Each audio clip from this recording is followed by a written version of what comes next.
Welcome to Ending the Stupid Gender War. This show is only for intelligent, mature, non-ADHD, non-doom scrolling people only. So if you're into that sort of thing, and you don't have any patience, then yeah, go ahead and skip off this video because you won't understand anything. Subscribe and share this video with everyone you know, and let us go ahead and begin, shall we? As always, straight to the point. What do we have for today? Well, the theme is going to be families and how families can absolutely either destroy your lifelong relationship or they could accommodate it. They could be part of a great thing for your relationship. It all depends. So let's go ahead and start with the women. We're going to have women for and women against. Same with the men as far as how much family is involved in the relationship. All right, let's go ahead and begin with the women. Okay, so you call them overbearing. I call them present. My mother checks in every day because she loves me. Well, I think that's a bit excessive right off the bat. Checking in on you every single day. I mean, maybe by email, but a little excessive there. I don't know. If you guys live close to each other, I can understand that. But if you're not really living close to each other, then that's a bit excessive. Yeah. Not because she's trying to control us, but because she loves me. Okay? Your family sends a birthday text once a year and calls it space. Nothing wrong with that. I mean, it just depends from family to family how you guys treat each other, what you guys consider respect and personal space. Yeah, that's a valid point. That's not boundaries. That's abandonment. Not really. If you guys agree to that, every family's different. You don't have to get all personal with boundaries there. It's not that extreme. Unless they really are abandoning you, because that's another possibility. You don't understand loyalty because you've never had it. Okay. A little serious with that statement, really, because right off the bat, talking about loyalty, I mean, just because your mom checks in on you every day, that's not necessarily loyalty. That's just love. But you could call it loyalty, but it's not really, that's not a really good word in that case. Because you've never had it. Well, I don't know. Has he never had it? Let's just go ahead and give her the benefit of the doubt. Let's finish this.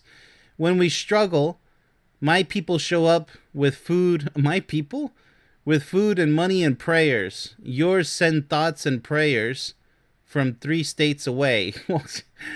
I mean, come on. What are we talking about here? These are not valid criticisms, you know? Like, 3 states away, a country away, an entire ocean away, half the world away, from here to China. Does it really matter? And you have the audacity to call mine too much. Well, it might be too much, sweetie. What are we talking about here? Every single day your mom is all up in your guys' business. Like, I mean, even your mom should kind of back off a little bit. Now, if she's a loving mom, that's great. But every day? Come on. Unless it's like a routine, you know, she lives close by, she kind of sees you. But you know, oh my goodness, how do I put this? It all depends on what kind of a mother you have, seriously. I mean, if it's all roses, fine, but it's still, even if it was all roses, you know, everything smelling like bubble gum, it's all roses, it's still excessive, man, every single day. That means your mom doesn't have much of a life, you don't have much of a relationship. Seeing your mom every single day, seriously? You're not protecting our unity. You're isolating me from the only safety net I've ever known. You're not ready for a long-term relationship, sweetheart. No, I'm trusting my instincts on this one. No. What are you talking about? You're a mama's girl. That's a mama's girl right there. You ever heard mama's boy? Well, this is a mama's girl. You still have the pacifier in your mouth. Like, even if she's a loving mother, come on, man. Like, and look how you're talking to your husband here. That's not really a respectful tone. I mean, why are you bashing down on his family so much? Just because they're 3 states away and they have an agreement to talk to each other maybe once a year. I don't know. There's a lot of families that have that arrangement. It doesn't mean it's necessarily wrong. I think that's way too little once a year. That's hell of a way too little. But, there's a balance dial that you guys have to dial in. But every single day with your mom, I mean, unless you guys live in the same residence or your next door neighbors, or maybe she's down the street in the same city. But I mean, I don't know any mother who wants to see their child every single day. Actually, I do. But even she knows that it might be a little too much. Hey, let me check on you maybe a few times a week since we're in the same city. That's more logical.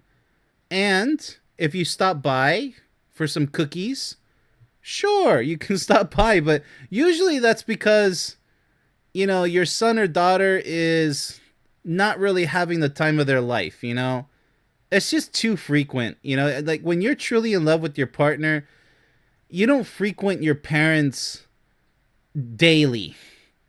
And you don't have them frequent you daily. That's just so in excess. I'm really concerned about her attitude here, though. The safety net.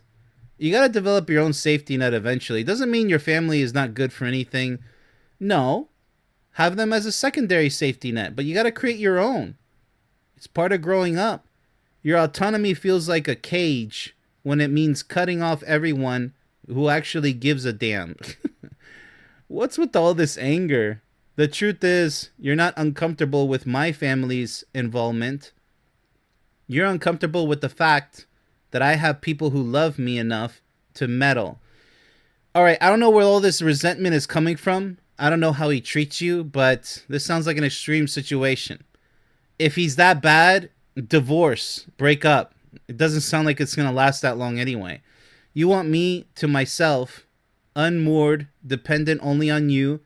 That's not partnership, that's possession. Well, if that's the case, if you're with an abusive guy, yeah, I agree with you. But if you're not with an abusive guy and they just have a different arrangement with his family, and you're trying to argue with him because he's just asking you for a little bit of me time, right? Hey, us time. I think you spend too much time with your mom or your family, then he has a point. But from what this sounds like, you have a lot of resentment, a ton of resentment, and you depend on your family for mental and emotional support, your safety net, the people that give a damn, quote unquote. Doesn't sound like a great relationship. Yeah, you're done pretty much. Whether you're in the right or not in the right, it doesn't really matter. That's a failed relationship right there. I mean, the signs are all over this. All right, so that's pretty sad to hear. Moving on to the second case, an argument against strong family ties from the women. My mother doesn't need to know every detail of our marriage. That's what I'm saying. I mean, it's okay if she's a loving mother. I fully support that. But every single little detail, like she's like your judge every single day visiting you. No.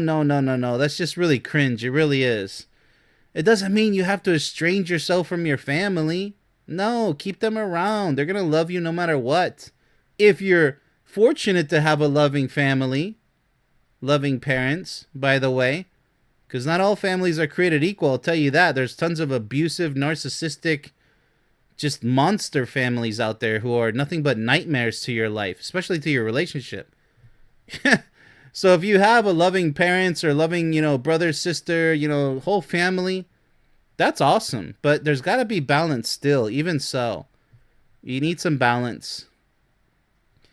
All right, so your family's content prying the unsolicited advice, the way they just stop by whenever they want. Yeah, you see, there's the problem. You see the problem there, people?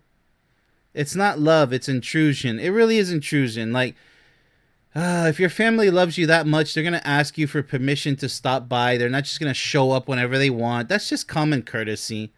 That's part of loving your children. Don't just intrude on their lives. Like, you should be relieved that they're finally living off on their own, and you should be proud of them.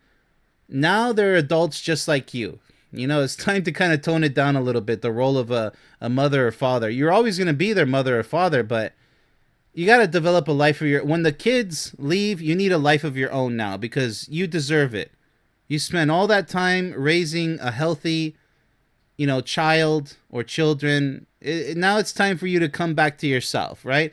Doesn't mean you ignore your children. Nobody's saying that. It just means that they kind of take a back seat because they'll be okay. They got enough on their plate. They really shouldn't. Now, if they ever need your help, of course, go help them if they ask for it, right? Check in on them sometimes, but don't come in uninvited, people. What the heck is that? No, that's not love. All right, so they treat our home like a community center and our relationship like a group project. Yeah, see, this is all toxic at this point. I don't like this. When we fight, they take sides. Yeah, see, they're all up in your business. No, no. They can mentally and emotionally support you, give you advice, a little bit of wisdom on what to do, but they got to respect your own choices in the end. When we make decisions, they have opinions. That's okay. They're entitled to have their own opinions. Just don't let them rule your life. You still have to control your own life. You're the one in charge. You're at the captain's seat. But yeah, a lot of people, unfortunately, they just listen to whatever their parents say, especially the toxic ones. Not all the time. There is no us because there's always them in the room with us. You call it family. I call it a crowd. Yeah, that is extremely uncomfortable. And I'm exhausted. It is exhausting. Oh my goodness. Like, damn. Being married to a committee that never adjourns, that is extremely exhausting. Oh my goodness gracious. Like, she has a 100% point right here. 100%. I didn't marry you to inherit your parents' second marriage. Absolutely. I married you to build something separate, something ours. But you won't cut the cord. Yeah, the umbilical cord, right? And I'm tired of competing with people who should have already raised their children and stepped back. I fully agree with this. If you have a loving family, they should respect you. They should ask for permission to stop by. Especially during holidays or whatever, they should respect your time alone with your partner. They should support you in everything you do. As long as you're not trying to hurt somebody else, right?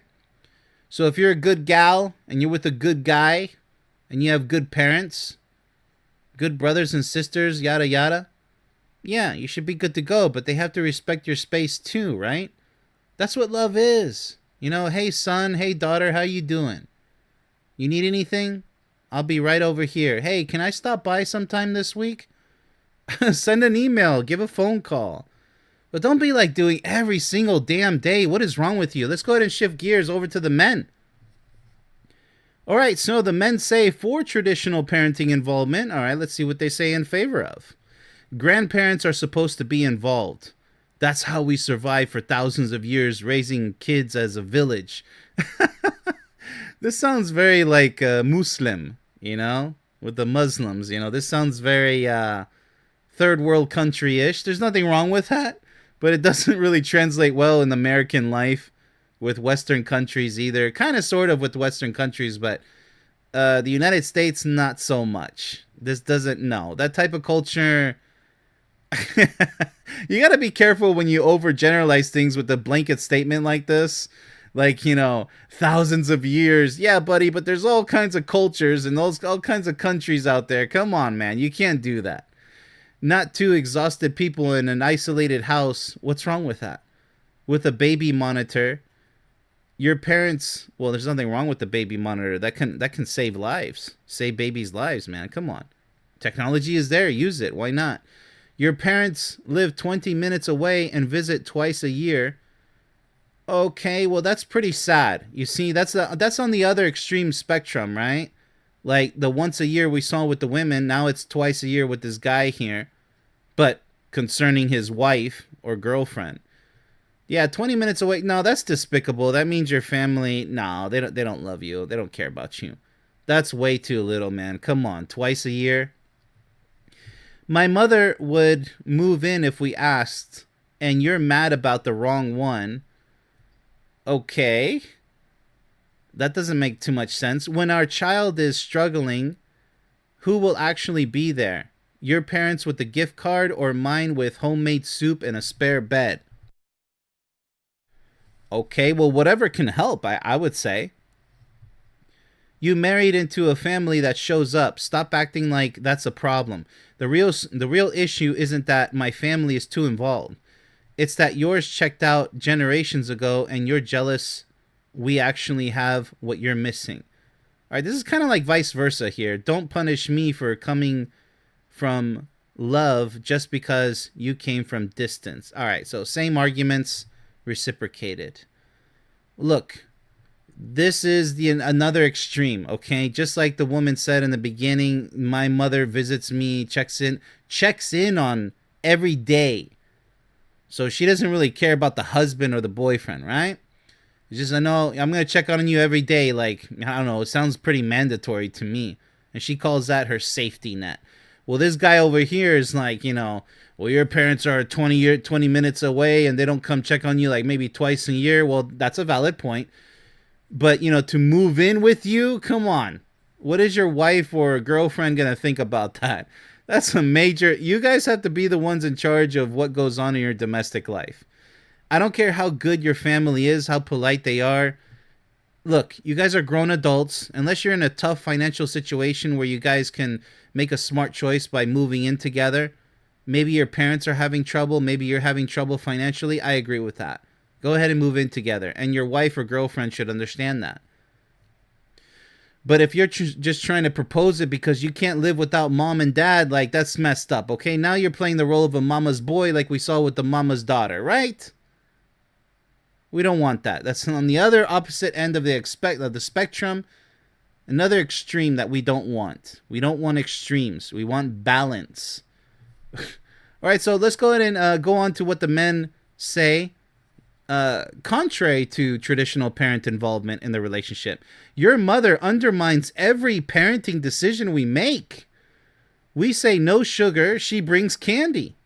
All right, hey, you want to get sick? We set a bedtime. She keeps them up late because grandma's house has different rules. Wait a minute, is she living with you in that case? Undermining. She keeps them up late. Well, it depends. If it's her house and it's her rules. Now, if you're in your own home and she's over at your home trying to make the rules of your home, then that's wrong, isn't it? Grandma's got to respect your rules because you're a grown boy now, right? I'm not raising children. I'm managing a passive-aggressive power struggle with a woman who treats my parenting like a suggestion box. You call it help. I call it hijacking. It is at that point.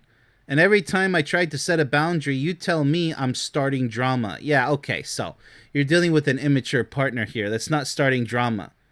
You're obviously bothered by, grandma's reactions and trying to take over your life and your children. And no, that's not starting drama. That's having a legit issue with granny, okay? Our kids don't need two parents and a third unelected influencer who refuses to follow the same rules. I didn't sign up to raise... That's nice. To raise children with your mother. Exactly. Who are you married to? Who the hell are you married to at that point? With granny and your partner? I don't think so. No. That sounds like double trouble based on your partner's attitude with all this. Saying that you're starting drama when you have legit grievances here. I sign up to raise them with you, but you won't stand up to her. Which means, that's probably the problem right there. Which means I'm either the bad guy or I surrender my own children to someone else's authority. That's not family. That's a hostage situation with hugs. Yeah, absolutely. So I agree with the guy in this case. This is yet again the opposite end of the extreme spectrum. You have where the family is not that involved, doesn't really care. That's kind of bad, man. Where's the love? Where's the support? Lots of parents say, get the hell out of the house at 18. I don't want to see you ever again. That's obviously a very toxic extreme. Your parents don't love you. But the other side of the extreme is your parents are all up in your business every single day trying to tell you what to do 24/7, every single little minute detail. It's a nightmare. It's a catastrophe. You can't live your entire life that way. Besides the obvious, which naturally they're going to pass away before you, logically, it might not happen that way, but typically, right? So you're not going to be learning how to make the relationship work with your partner by yourselves. If your parents are constantly, who's ever parents, by the way, or family members are constantly meddling in your guys' business. You guys are two grown adults. Figure it out. You guys should have your family members as support for whenever you need them, mentally, emotionally, maybe financially. But there's so many guys and girls out there, they get married and then they abuse their own families financially. I've seen that too. They take full advantage of that. They use their own parents as daycare centers. Hey, here's my kids. Take care of them all day. I don't know. I got stuff to do. Like, have you no shame? Your parents just finished raising your ass for how many years? And now you're just going to dump your kids on them like they're a freaking free daycare. What the hell is that? I understand, like, once in a while, if you're in a pickle. But, like, every single week, you treat your parents like a daycare and you barely ever say thank you to them. What the hell is that? That's crap. That's 100% crap. That's garbage. But it happens all the time. And then these days, you have a real sick thing going on where the children, they're not forced to estrange abusive parents, as in my case, by the way. But they actually estrange their parents just because. They create some false reasons to estrange their parents. And they call them, no, they were abusive when they weren't. They were this when they weren't. Like narcissistic parents when they weren't. My parents are narcissists and abusive ones. I know what that's like. But I take offense when somebody else claims that their parents, who are perfectly loving parents, I take offense when they call them abusive narcissists when in reality they're not. Like, who the hell do you think you are? I take offense to that.